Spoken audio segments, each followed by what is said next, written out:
എന്താ അമ്മങ്കാവിൽ കൂടെ പോയാല് തോമായ ഒരു ചുക്കും ആരും ചെയ്യും.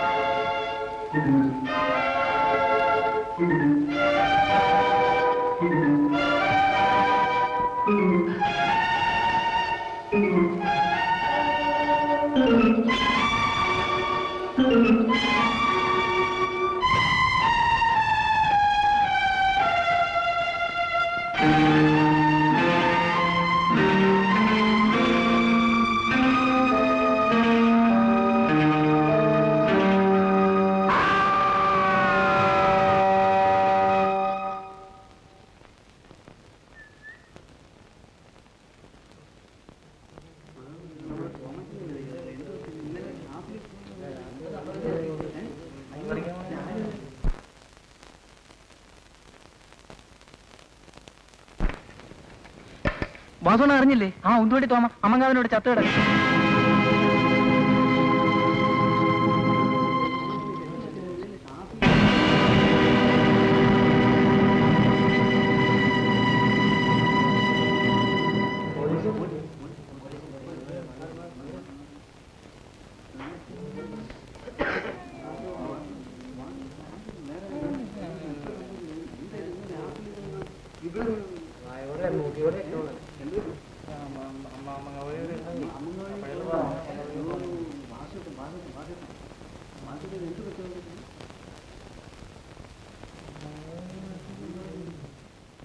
നിങ്ങൾ ഒരുമിച്ചല്ലേ ഇന്നലെ ഷാപ്പിൽ നിന്ന് പോന്നേ?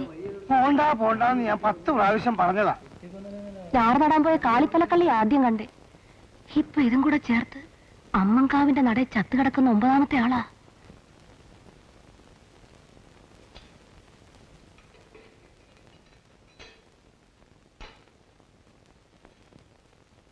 എന്താച്ചാ തീർന്നില്ലേ? ശരി, നീ വായിക്ക്. സതംകുഞ്ഞ് അറിയുന്നതിന് വാസു എഴുതുന്നത്. അമ്മങ്കാവിന്റെ വാതിൽക്ക് വെച്ച് വീണ്ടും മരണം നടന്നിരിക്കുകയാണ്.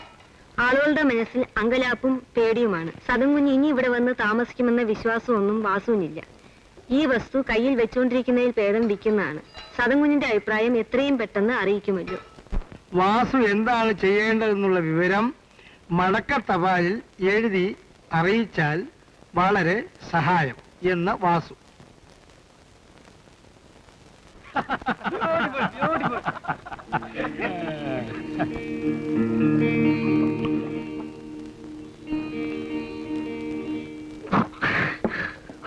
ലീവ് കിട്ടി. ജോസഫ്, ഇനിയും എനിക്ക് മനസ്സിലാകുന്നില്ല, എന്താണ് ഇത്ര പെട്ടെന്നുള്ള യാത്രയുടെ കാര്യം? നിങ്ങൾ എവിടം വെച്ചോണ്ടാ കേട്ടോണ്ടിരിക്കുന്നത്? കാര്യങ്ങളെല്ലാം ഞാൻ പറഞ്ഞില്ലേ. അതിനാണെങ്കിൽ പണ്ടേ ഒരു പേടിത്തൊണ്ടന, അതുകൊണ്ടാണ് ഉടനെ ചെല്ലണമെന്നും പറഞ്ഞ് ഫോൺ ചെയ്തത്. സംഭവം നടന്നത് കേരളത്തിലെ ഏതൊരു പട്ടിക്കാട്ട്. താൻ ഈ കൽക്കത്തയിൽ നിന്ന് അവിടെ പോയിട്ട് എന്ത് ചെയ്യാനാണ്? ഞാൻ മാത്രമല്ല, മദ്രാസിൽ സക്രിയാക്കി ഇക്കാക്കയ്ക്ക് അവൻ ഫോൺ ചെയ്തിട്ടുണ്ട്. ഏയ്, തന്റെ ഈ മുടിഞ്ഞ കമ്പനിയിൽ ഈ ഇക്കാക്കാന്ന് പറയുന്നത് വന്ന് പെട്ടെന്നെങ്ങനാണ്?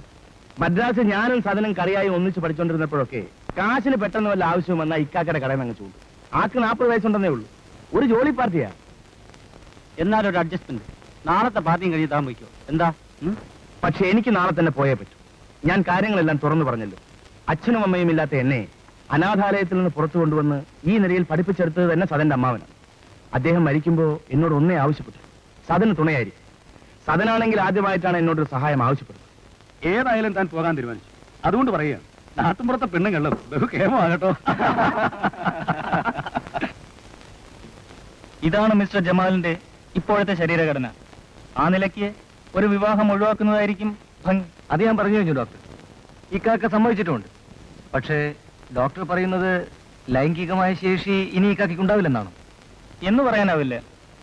തൽക്കാലം ജമാലിന് ആ ശേഷി നന്നേ നശിച്ചിരിക്കുന്നു എന്നേ പറയാനാവൂ. ഒരുപക്ഷെ പിൽക്കാലത്ത് അത് ഉണ്ടായിക്കൂടാ എന്നില്ല. അങ്ങനെ ഉണ്ടായിട്ടുള്ള അനുഭവങ്ങളും ധാരാളമുണ്ട്. ആട്ടെ, ജമാൽ എവിടെ? പുറത്തിരിപ്പുണ്ട്. ഞാനകത്തേക്ക് കൊണ്ടുവന്നില്ല. ഇക്കാക്കയുടെ മനസ്സ് ഇപ്പോഴും കൊച്ചുകുട്ടിയുള്ളതുപോലെ. ഡോക്ടർ അറിയാതെ എന്തെങ്കിലും പറഞ്ഞു പോയാലോ എന്ന് ഞാൻ ഭയന്നു. എല്ലാം ശരിയാകുമെന്ന് ഡോക്ടർ തന്നെ ഇക്കാക്കയോട് ഒന്ന് പറയണം. അതിനെന്താ, ഞാൻ പറയാമല്ലോ. ഇക്കാക്ക, ഈ കഴുത പറയുന്നത് കേട്ട് നിങ്ങളൊക്കെ എന്താ മിണ്ടാതിരിക്കുന്നത്? അവന്റെ വീടിന് ചുറ്റും പ്രേതങ്ങളാണത്രേ. പ്രേതങ്ങൾ ചുമ്മാ ഓടി നടന്ന ആളുകളെ കൊല്ലുകയാണത്രേ. പൊടിയാ, നിനക്ക് പ്രേതങ്ങളുടെ വിശ്വാസമില്ലേ?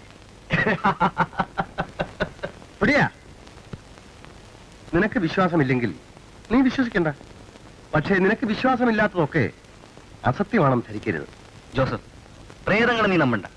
പക്ഷേ മന്ത്രങ്ങൾക്കുള്ള ശക്തി നിനക്ക് ഒരിക്കലും തള്ളി പറയാനാവില്ല. നീ എന്റെ അപ്പച്ചനോടും സംസാരിച്ചു നോക്ക്. അപ്പച്ചന്റെ ശിക്ഷണത്തിൽ കുറെയൊക്കെ മന്ത്രങ്ങൾ ഞാനും ഒപ്പിച്ചിട്ടുണ്ട്. ആ, അതിരിക്കട്ടെ. സദൻ പറഞ്ഞത് പൂർത്തിയാക്കിയില്ലല്ലോ, നിന്റെ അച്ഛനമ്മമാരുടെ മരണത്തെ പറ്റി. അതേ കാക്ക, അമ്മയും അച്ഛനും മരിച്ചത് സംശയാസ്പദമായ സാഹചര്യങ്ങളാണ്. ഒരു കാരണവുമില്ലാതെ. എനിക്കന്ന് 8 വയസ്സേ പ്രായമുള്ളൂ. അമ്മാവൻ പ്രശ്നം വെച്ചു. എന്റെ വീട്ടിൽ ഇനിയൊരു പരമ്പര ഉണ്ടാവില്ലെന്ന് പ്രശ്നത്തിൽ കണ്ടു. ഞാൻ ജീവിച്ചിരിക്കണമെന്ന് ആഗ്രഹിച്ചാണ് അമ്മാവൻ എന്നെ മദ്രാസിലേക്ക് കൂട്ടിക്കൊണ്ടുവന്നത്. അതിൽ പിന്നെ ഞാൻ നാട് കണ്ടിട്ടില്ല. അമ്മാവന്റെ മരണശേഷവും പിന്നീട് എന്റെ കുടുംബക്ഷേത്രത്തിന് മുന്നിൽ പലരും കാരണമില്ലാതെ മരിച്ചു കിടന്നു. ഇന്നെനിക്ക് അതിന്റെയൊക്കെ കാരണം അറിയണമെന്ന് തോന്നി. അപ്പോൾ ഈ വാസു? അന്നു മുതൽ വാസുവാണ് വീടും പറമ്പും നോക്കുന്നത്. പറമ്പിലെ ആദായം എടുക്കുന്ന അയാളാണ്. പക്ഷേ വിശ്വസ്തനാണ് അയാൾ. അറിയാ, നിന്റെ തീരുമാനം പറ. നമ്മൾ എന്താണ് ചെയ്യേണ്ടത്? കേട്ടിടത്തോളം സദൻ പറഞ്ഞതിൽ ചില കാര്യങ്ങൾ ഇല്ലാതിരിക്കത്ത. സദന്റെ അമ്മാവൻ നടത്തിയ പ്രശ്നത്തിലും പിന്നീടുണ്ടായ മരണങ്ങളിലും എനിക്ക് എന്തൊക്കെയോ സംശയങ്ങളുണ്ട്. എന്നാൽ നിന്റെ അപ്പച്ചനെ കൂടി കൊണ്ടുപോയാലോ? അത് വേണ്ട കാക്ക. അപ്പച്ചന് വയസ്സായിരിക്കല്ലേ.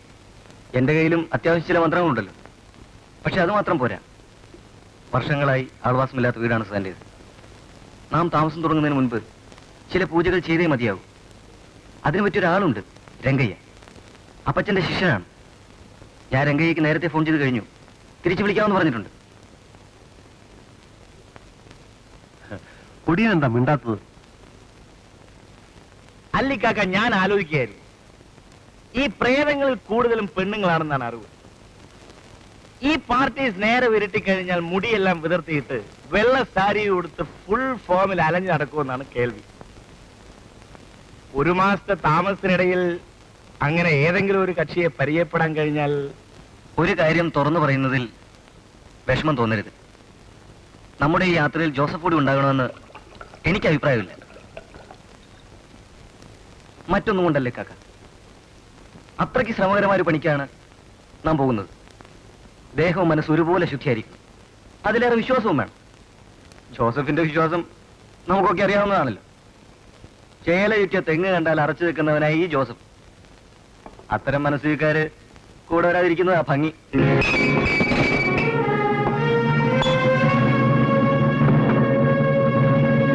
അറിയാ, നീ എന്തിനാടാ പൊടിയനെ വേദനിപ്പിച്ചത്?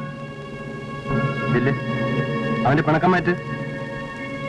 പൊടിയനില്ല, നമുക്കെന്താടാ രസം? ബാക്കിയൊക്കെ ഞാൻ അവനെ പറഞ്ഞ് മനസ്സിലാക്കിക്കാം. ഇക്കാക്ക, ഞാൻ പറഞ്ഞത് ഒക്കെ മനസ്സിലായി. ചെല്ലേ. ആ,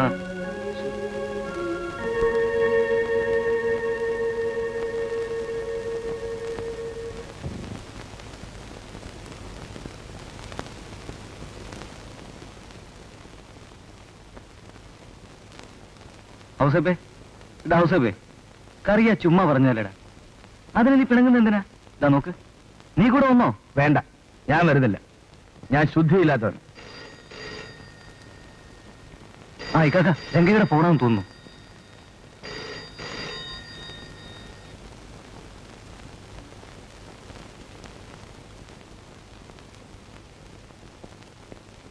പൊടിയാ, പൊടിയാ. ഇല്ല കാക്ക, ഞാൻ വരുന്നില്ല. ഞാൻ ശുദ്ധിയില്ലാത്തവൻ, വൃത്തിയില്ലാത്തവൻ. എന്തൊക്കെയായാലും ഞാൻ നിങ്ങളെപ്പോലെ ആവില്ല. അനാഥാലയത്തിൽ വളർന്നവന് അത്രയല്ലേ ശുദ്ധി വരും. പൊടിയാ, നീ മേലാൽ ഇത്തരം കാര്യങ്ങൾ പറയരുത്. നമ്മളെല്ലാം ഒരുപോലെയാണ്. നമുക്ക് 4 പേർക്കും അമ്മയില്ല. പക്ഷേ നമ്മൾ 4 പേര് ഒത്തുചേരുമ്പോൾ ആ ദുഃഖം അറിയാറുണ്ടോ? ഉണ്ടോ പൊടിയാ? ആ ഇക്കാക്ക, രംഗയുടെ ഫോണാ വന്നത്. രംഗയും നാളെ എത്തുന്നു. അങ്ങനെ നാളെ വൈകിട്ടത്തെ ട്രെയിനിന് നമ്മൾ സാറിന്റെ നാട്ടിലേക്ക് തിരിക്കുന്നു. ഹൗസ് പൂഞ്ഞടക്കം.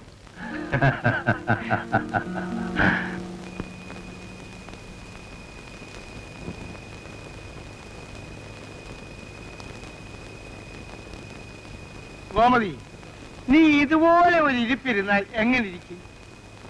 അയ്യ, പെണ്ണകത്ത് കിടന്ന് ഉറങ്ങുന്നു. അല്ല, നിനക്ക് ഇന്ന് ഇച്ചിരി ചേല് കൂടിയത് പോലെ ഉണ്ടല്ലോ. തോന്നും. അതെ, ഇന്ന് കുറച്ച് കൂടുതലാകത്തുള്ളതുകൊണ്ട് തോന്നുക. പെണ്ണിന് പ്രായമായപ്പോഴാ ഉള്ളില് തീ. ഇനിയും കുറെ പൊന്നു കരുതണം. നിങ്ങൾക്കാവോ ചിന്തയൊന്നുമില്ലല്ലോ. ആരാടി പറഞ്ഞത് എനിക്ക് ആ ചിന്തയൊന്നും ഇല്ലെന്ന്? ഞാൻ നോക്കിയേ, ഞാൻ അവളുടെ പേരിൽ ഒരു ചിട്ടി ചേർന്നിട്ടുണ്ട്. അത് നിനക്കറിയാൻ കൂടി. മൂദേവി, ആട്ടെ, സതകുഞ്ഞിന്റെ കത്ത് വല്ലതും വന്നോ? ഇന്ന് വരുമെന്ന് നിരീക്ഷിച്ചു, കണ്ടില്ല. ആ, നാളെ വരുമായിരിക്കും. ഇത്തവണത്തെ കത്തൂടെ ആവുമ്പോൾ 4 കയ്യാലെ സതകുഞ്ഞ് സമ്മതിക്കും വീട് വിറ്റോളാൻ. ആ മുസ്ലിയാർക്ക് വിറ്റാലേ 500 രൂപ കമ്മീഷൻ തരാൻ എന്നോട് പറഞ്ഞതാ. അത് നിനക്ക് അറിയാമോ? എന്താ ഈ ഉച്ച വെക്കുന്നത്? നീ പോയി നോക്കിയേ.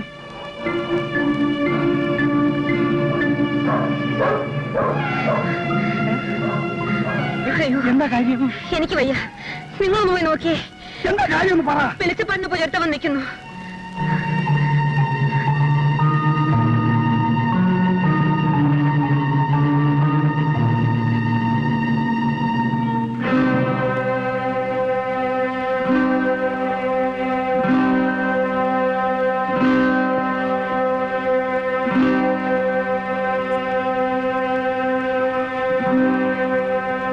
വാസു? അതെ, വാസു. സ്വാമിയെ മനസ്സിലായില്ല. എന്നെ വാസുവിന് മനസ്സിലായോ? കണ്ടതായിട്ട് ഓർമ്മിക്കുന്നില്ല. നല്ലതുപോലെ സൂക്ഷിച്ചു നോക്ക്. എന്നെ വാസു തോളിലിരുത്തി ഇവിടെ ഒക്കെ ചുറ്റിക്കറങ്ങിയിട്ടുണ്ട്. ഞാൻ വാസുവിന്റെ മടിയിലിരുന്ന് ഒരുപാട് മൂത്രം ഒഴിച്ചിട്ടുണ്ട്. സതകുഞ്ഞ്?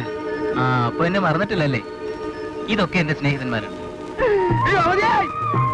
ആരാ വന്നിരിക്കുന്നത് നോക്കിയേ, നമ്മുടെ സതകുഞ്ഞ്.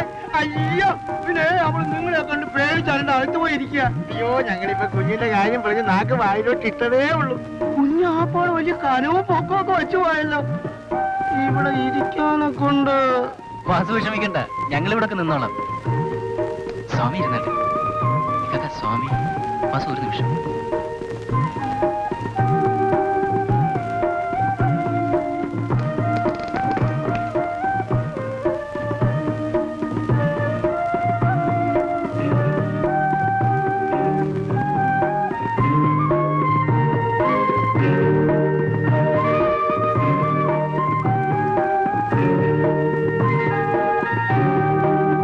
കുഞ്ഞു വന്നതില് വാസുവിന് സന്തോഷമേ ഉള്ളൂ. പക്ഷെ ആ വീട്ടിൽ താമസിച്ചിരുന്നവരുടെ അനുഭവം കുഞ്ഞിനും അറിയാവുന്നതാണല്ലോ. ഒക്കെ അറിയാം. അതൊന്നും ഓർത്ത് വാസു വിഷമിക്കണ്ട. ഞാൻ എല്ലാ കരുതലോടും കൂടിയാണ് വന്നിരിക്കുന്നത്. ഞാൻ വീട്ടിൽ താമസിക്കും, പാടത്ത് കൃഷി ഇറക്കും. വാസുവിന്റെ സഹായം വേണമെന്ന് മാത്രം. ഈ വാസുവിനെ കൊണ്ടാവുന്നത്ര സഹായം കുഞ്ഞിന് എന്നും ഉണ്ടാവും എന്ന് പറഞ്ഞാൽ സാറുമാർക്ക് അറിയില്ല. ഈ തടി ഈ കുഞ്ഞിന്റെ വീട്ടിലെ ചോറ. സതൻ കുഞ്ഞിനെ കണ്ടിട്ട് നിനക്ക് മനസ്സിലായില്ലേ ഗോപതി? എന്ന് പറഞ്ഞാലെ കൊണ്ട് വള്ളി നിക്കറിട്ട് നടന്ന കാലത്ത് കണ്ടല്ലയോ? എന്റെ കെട്ടിയോളാ. വാസുവിന് എത്ര കുട്ടികളാ? 2 ഉള്ളൂ, 2 പെണ്ണാ.